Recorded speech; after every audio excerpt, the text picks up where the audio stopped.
নমস্কার, আপনারা দেখছেন ইন্ডিয়া নিউজ টিভি। আপনাদের সাথে আমি ঈশিতা। আজকে নিয়ে এসেছি আজকের বিশেষ খবর। চোখ রাখবো শিরোনামে। একনাথ চিল্ডের প্রাণ নাশের হুমকি, অভিযুক্তের খোঁজে থানে পুলিশ। এদিকে বেঙ্গালুরুতে 2 শিশুর HMPV আক্রান্ত, কি জানালো স্বাস্থ্য মন্ত্রক। বিক্ষোভ প্রতিবাদে ধস্তাধস্তি, পুলিশের চড়। ভোর রাতে আটক প্রশান্ত কিশোর। প্রিয়াঙ্কার গালের মতো লালুকে মনে করিয়ে বিতর্কে জড়িয়ে পড়ল বিজেপির প্রার্থী। পদত্যাগ করতে বাধ্য করা হয়েছিল, দাবি কুস্তি সংগঠনের প্রাক্তন সভাপতি ব্রিজভূষণের। বিস্তারিত জানতে চোখ রাখুন ইন্ডিয়া নিউজ টিভিতে। বিস্তারিত জানতে চোখ রাখবো আজকের প্রথম খবরের দিকে।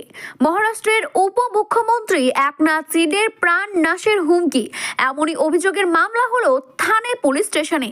শিন্ডেকে হুমকি দেওয়ার অভিযোগে 26 বছরের এক ব্যক্তির বিরুদ্ধে FIR দায়ের করা হয়েছে। সোমবার একজন সরকারি আধিকারিক এই খবর জানিয়েছে। শ্রীনগর থানার সিনিয়র ইন্সপেক্টর গুলজারিলাল ফারদারের সংবাদ মাধ্যমে PTIকে জানিয়েছে, এই ঘটনায় অভিযুক্তের নাম হিতেশ ধেন্ডে। তিনি থানে শহরের ভার্লিপাড়ার বাসিন্দা। তার খোঁজে তল্লাশি চালাচ্ছে পুলিশ। অভিযুক্ত একটি সোশ্যাল মিডিয়া পোস্টে মহারাষ্ট্রের উপমুখ্যমন্ত্রী একনাথ শিন্ডের বিরুদ্ধে অবমাননাকর শব্দ ব্যবহার করেছে বলে অভিযোগ। শুধু তাই নয়, হিতেশ সেই সোশ্যাল মিডিয়া পোস্টে শিন্ডেকে হত্যার হুমকিও দিয়েছে বলে জানিয়েছে পুলিশ। তবে পুলিশ তদন্তের স্বার্থে এর থেকে বেশি কিছু জানাতে চায়নি। শিন্ডের নেতৃত্ব শিবসেনের এক কর্মীর অভিযোগ ভিত্তিতে পুলিশ এই ঘটনায় মামলা দায়ের করে। রবিবার ভারতীয় ন্যায় সংহিতার 133 নম্বর ধারায় ব্যক্তিকে অসম্মান করার উদ্দেশ্যে আক্রমণ বা অপব্যবহারমূলক বলে বল প্রয়োগ করায় ধারা 152, যেটি হলো শান্তি ভঙ্গ করার উদ্দেশ্যে ইচ্ছাকৃত অপমান, ধারা 151, যেটি হলো অপরাধমূলকভাবে ভয় দেখানো, এবং ধারা 156, যেটি হলো মানহানি এর অধীন মামলায় নথিভুক্ত করা হয়েছে থানে পুলিশ স্টেশনে। পুলিশের এক আধিকারিক জানিয়েছে, এই ঘটনায় তদন্ত শুরু করা হয়েছে। অভিযুক্তের খোঁজে তল্লাশি চালাচ্ছে পুলিশ। এদিকে করোনাকালীন কাটিয়ে উঠতে আবারও HMPV virus, human metapneumo virus, সংক্ষেপে যার নাম HMPV। চীনের এই ভাইরাসের বাড়বাড়ন্তের মাঝে বেঙ্গালুরুর এক হাসপাতালে চিকিৎসাধীন 8 মাস এবং 3 মাসের 2 শিশু, যাদের শরীরে HMPVর লক্ষণ দেখা গিয়েছে বলে জানিয়েছে স্বাস্থ্য মন্ত্রক। চীনের এই ভাইরাসের প্রাদুর্ভাবের খবরে আতঙ্ক রয়েছে অনেকের মাঝে, কারণ করোনার অতিমারির ঘা এখনো বিশ্ববাসীর মন থেকে যায়নি। এই দিন স্বাস্থ্য মন্ত্রকের তরফ থেকে জানানো হয়েছে, 3 মাস বয়সী শিশু কন্যাটি হাসপাতালে ভর্তি হওয়ার পরে HMPVতে আক্রান্ত হয়। বেঙ্গালুরুরে ঘটে থাকে এই ঘটনাটি। চিকিৎসার পরে তাকে ছেড়ে দেওয়া হয়। অন্যদিকে 8 মাস বয়সী শিশুপুত্র গত 3 জানুয়ারি HMPVর জন্য নমুনা পরীক্ষা করা হয়। সে এখন সুস্থ রয়েছে, কিন্তু হাসপাতালে চিকিৎসাধীনে তাকে থাকতে হবে। তবে সব থেকে একটি গুরুত্বপূর্ণ বিষয় যে আক্রান্ত রোগীদের কারোরই আন্তর্জাতিক ভ্রমণের কোনো ইতিহাস নেই।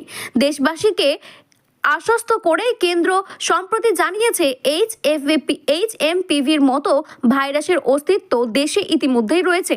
এখন স্বাস্থ্য পরিষেবার যার পরিকাঠামো, তাতে এই রোগকে মোকাবিলা করায় কোনো সমস্যা নেই।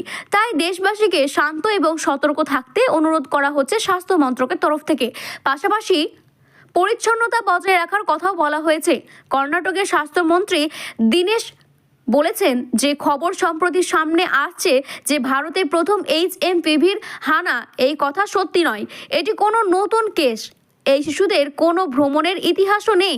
তবে রবিবার দিল্লির স্বাস্থ্য দপ্তরে একটি নিউজ জারি করা হয়েছে, যেখানে বলা হয়েছে, কোনো রোগীর শরীরে সিভিয়ার অ্যাকিউট রেসপিরেটরি ইনফেকশন অর্থাৎ SARI দেখা গেলে তার রক্ত এবং লালা রসের নমুনা পরীক্ষা করার জন্য পাঠাতে হবে। একই সাথে প্যারাসিটামল, কফ সিরাপ, অ্যান্টিহিউম্যান এই সমস্ত ওষুধ মজুদ রাখার কথা বলা হয়েছে। সকলেই সুস্থ থাকুন, ভোর রাতে গান্ধী ময়দান থেকে বিহার পুলিশ প্রশান্ত কিশোরকে আটক করে তুলে নিয়ে গেল। জন সুরেজ পার্টির প্রতিষ্ঠাতা প্রশান্ত কিশোরকে নাকি বিহার পুলিশ চড় মেরেছে বলেও অভিযোগ। সোমবার বিহার পুলিশ ভোর 4টের দিকে 10টি থানার কর্মীদের নিয়ে গান্ধী ময়দানে পৌঁছায়।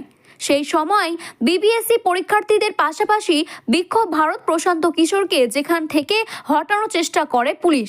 তারপরেই শুরু হয় ধস্তাধস্তি। এর মাঝে প্রশান্ত কিশোরকে চড় মারে পুলিশ। অত্যন্ত এমনটাই অভিযোগ তার বিরুদ্ধে। পাশাপাশি পুলিশ লাঠিচার্জ করেছে বলেও অভিযোগ। বিক্ষোভ ভারত প্রশান্তর জোর করে অ্যাম্বুলেন্স তুলে এইমসের উদ্দেশ্যে রওনা দেয় পুলিশ। তবে সেখানে প্রশান্ত কিশোরকে ভর্তি করতে পারেননি তারা। বেলা 11টায় তাকে দেওয়ানি আদালতে পেশ করা হবে। এই দিন তার পার্টির তরফে এক্স পোস্ট করা বলা হয়েছে, গত 5 দিন ধরে বিধ্বস্ত শিক্ষা ব্যবস্থা এবং দুর্নীতিগ্রস্ত পরীক্ষার্থীদের বিরুদ্ধে অনশনে থাকা প্রশান্ত কিশোরকে নীতিশ কুমারের পুলিশ ভোর 4টেয় জেরা করে আটক করেছে। তার সঙ্গে বসা হাজার হাজার যুবককে অজ্ঞাত স্থানে নিয়ে যাওয়া হয়েছে। পাটনার জেলা শাসকদের চন্দ্রশেখর সিনহা বলেন, হ্যাঁ, গান্ধী ময়দানে ধর্নায় বসে থাকা প্রশান্ত কিশোর এবং তার সমর্থকদেরকে সোমবার সকালে পুলিশ গ্রেপ্তার করে নিয়ে গিয়েছে। তাদের এখন আদালতে পেশ করা হবে। সূত্রে খবর, প্রশান্ত কিশোরকে এই দিন পাটনায় এইমসে নিয়ে যাওয়া হলে তিনি চিকিৎসা নিতে অস্বীকার করেন। তিনি জানান, বিহার সরকার বিপিএসসি পরীক্ষা যতক্ষণ না বাতিল করবে ততক্ষণ তিনি অনশন ভাঙবেন না। ফের আবারও বিতর্কের মুখে বিজেপির নেতা তথা প্রাক্তন সাংসদ রমেশ বিধুরি। আসন্ন দিল্লি বিধানসভা নির্বাচনে কালকাজি কেন্দ্র থেকে তাকে প্রার্থী করেছে বিজেপি। এবার তিনি কংগ্রেসের সাধারণ সম্পাদক তথা সাংসদ প্রিয়াঙ্কা গান্ধীকে নিয়ে বিতর্কের মন্তব্য করেছেন। এর মন্তব্যে ঘিরে রাজনৈতিক উত্তপ্ত হয়ে উঠেছে চরমে। চাপের মুখে রবিবার বিকেলে ক্ষমা চেয়ে নেন রমেশ বিধুরি। কি বলেছেন রমেশ বিধুরি, আসুন জেনে নিই।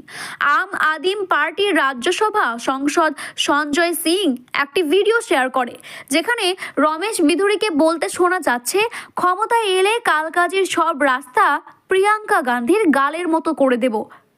স্বভাবতই এমন মন্তব্যে ক্ষোভ প্রকাশ করেছে কংগ্রেস। দলের সোশ্যাল মিডিয়া চেয়ারপারসন সুপ্রিয় শ্রীনাথে এই মন্তব্যের বিরুদ্ধে সোশ্যাল মিডিয়ায় লেখেন, বিজেপির মহিলা বিরোধী একটি দল। রমেশ বিধুরি প্রিয়াঙ্কা গান্ধীকে নিয়ে যে মন্তব্য করেছেন তা আসলেই লজ্জাজনক। এই প্রসঙ্গে তিনি প্রধানমন্ত্রী মোদীকেও নিশানা করে বলেন, এটাই বিজেপির আসল চেহারা। এই ভাষা ভাবনা নিয়ে বিজেপির নেত্রী বা নারী কল্যাণ মন্ত্রী বা দলের সভাপতি জেপি নড্ডাজি অথবা স্বয়ং প্রধানমন্ত্রীকে কিছু বলবেন? আসলেই এই মহিলার বিরোধী কুৎসিত ভাষা এবং চিন্তার জনক খোদ প্রধানমন্ত্রী নরেন্দ্র মোদী নিজেই। তিনি মঙ্গলসূত্র আর মজুরাত মতো শব্দ ব্যবহার করেন, তাহলে তার দলের সদস্য আর কি বলবে? এমন মন্তব্যের জন্য ক্ষমা চাওয়া উচিত। এরপরে রবিবার বিকেলে বিজেপির নেতা রমেশ বিধুরি সংবাদ সংস্থা সকলকে ডেকে বলেন, এই ধরনের কথা তো আগেও বলা হয়েছে। লালু যাদব যা বলেছিল আমি সেই সূত্র ধরেই বলছি। যখন তিনি কংগ্রেসের সরকারকে মন্ত্রী বলেছেন এবং তিনি যখন মন্ত্রী ছিলেন তখন কংগ্রেস চুপ ছিল। যদি আমরা কেউ তার কথায় আহত হয়ে থাকি, আমি তার জন্য অনুতপ্ত। আমি আমার কথা ফিরিয়ে নিচ্ছি। প্রসঙ্গ, বিহারের রাস্তা কতটা ভালো হবে তা বোঝাতে গিয়ে এই কথা বলা হয়েছিল। বিধুরি হাত ধরে আবারও ফিরল সেই স্মৃতি। রমেশ বিধুরি আগেও এই মন্তব্যের জন্য বিতর্কে জড়িয়েছিলেন। এর আগে 2023 সালে সংসদের বাদল অধিবেশনে তিনি তৎকালীন বহুজন সমাজবাদী পার্টি সাংসদ দানিশ আলীকে উদ্দেশ্য করে আপত্তিকর মন্তব্য করেছিলেন।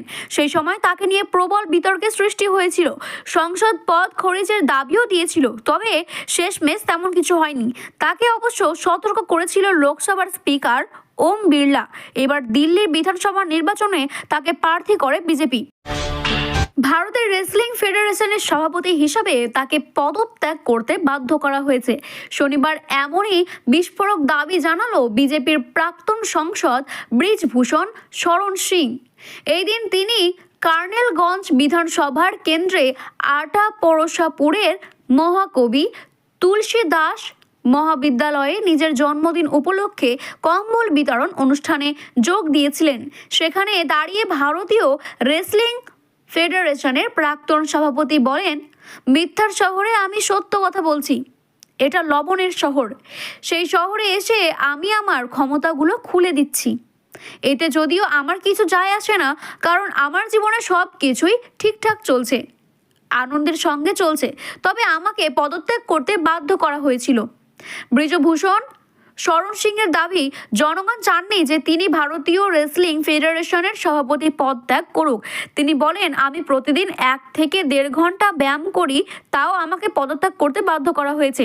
ঠিক আছে, এটা ঈশ্বরের ইচ্ছা, এটা কোনো ব্যাপার নয়। রাম যা চাইবে তাই হবে। তবে আমি বলেছিলাম যে আরও মানুষের সেবা করতে চাই। অবসরের পরে আবারও সক্রিয় হব আমি। আপনি নিশ্চয়ই দেখেছেন যে পদত্যাগের পরে আমি বসে নেই। আমি এমন সহকর্মীদের সর্বদাই আমার সঙ্গে রাখি, যাতে তাদের কারণেই আমরা আপনাদের সেবা করতে পারি। 2012 থেকে 2023 সাল পর্যন্ত ভারতীয় রেসলিং ফেডারেশনের সভাপতি পদের দায়িত্ব পালন করেছেন ব্রিজভূষণ শরণ সিং। তিনি খেলাধুলা সম্পর্কিত অবহিত এবং আবেগপ্রবণ ছিলেন।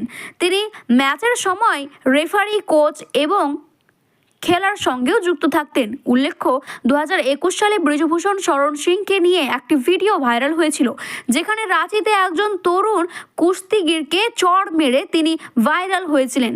যদিও ভিডিওতে সত্যতা যাচাই করেননি ইটিভি ভারত। এই কুস্তিকে অতিরিক্ত বয়সী হিসেবে বিবেচনা করা হয়েছিল, তাই তিনি ব্রিজভূষণ শরণ সিংয়ের কাছে সেই বিষয়ে সাহায্য চেয়েছিলেন বলেই শোনা যায়। এরপরে তাকে পদত্যাগ করতে বলা হয়।